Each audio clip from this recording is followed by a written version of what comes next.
Hello दोस्तों, आप सभी का जनता क्रिएशन में स्वागत है। मैं आपकी होस्ट और दोस्त शगुन। आज के इस वीडियो में हम दुर्गा सप्तशती का 7वां अध्याय सुनेंगे। आइए शुरू करते हैं। ओम भगवते नमः। अम्बे मैया की जय। 7वां अध्याय, चंड और मुंड का वध।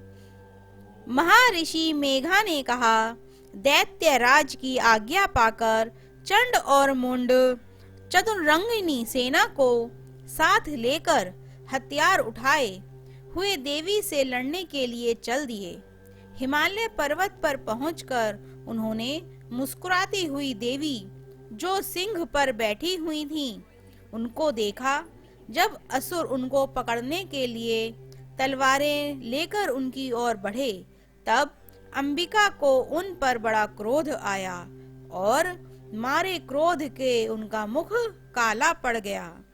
उनकी भ्रुकुटियां चढ़ गईं और उनके ललाट में से अत्यंत भयंकर तथा अत्यंत विस्तृत मुख वाली लाल आंखों वाली काली प्रकट हुई, जो कि अपने हाथों में तलवार और पाश लिए हुए थी।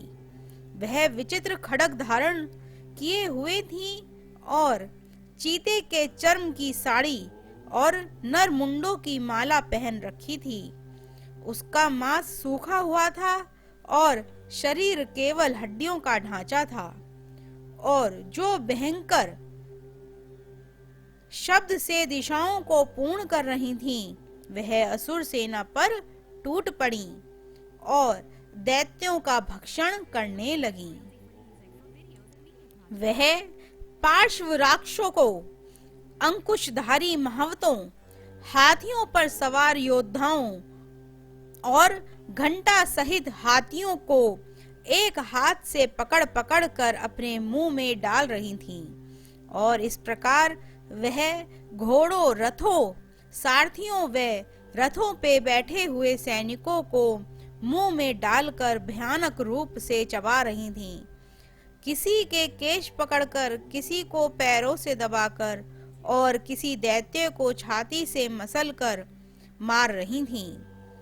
वह दैत्य के छोड़े हुए बड़े बड़े अस्त्र शस्त्रों को मुंह में पकड़कर और क्रोध में भरकर उनको दांतों से पीस रही थीं। उसने कई बड़े बड़े असुर भक्षण कर डाले, कितनों को रौंद डाला और कितनी उसकी मार के मारे भाग गए।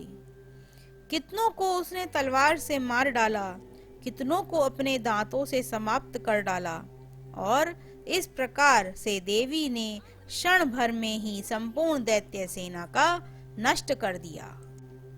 यह देख महापराक्रमी चंड काली देवी की ओर लपका और मुंड ने भी देवी पर अपने भयानक बाणों की वर्षा आरंभ कर दी और अपने हजारों चक्र उस पर छोड़े।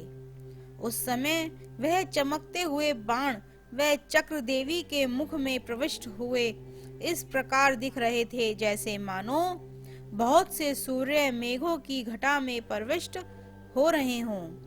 उसके पश्चात भयंकर शब्द के साथ काली ने अत्यंत जोश में भरकर विकट अट्टहास किया।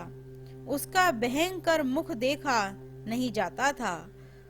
उसके मुख से श्वेत दांतों की पंक्ति चमक रही थी। फिर उसने तलवार हाथ में लेकर हूं शब्द कहकर चंड के ऊपर आक्रमण किया और उसके केश पकड़कर उसका सिर काटकर अलग कर दिया। चंड को मरा हुआ देखकर मुंड देवी की ओर लपका, परंतु देवी ने क्रोध में भरे उसे भी अपनी तलवार से यमलोक पहुंचा दिया। चंड और मुंड को मरा हुआ देखकर उसकी बाकी बची हुई सेना वहां से भाग गई।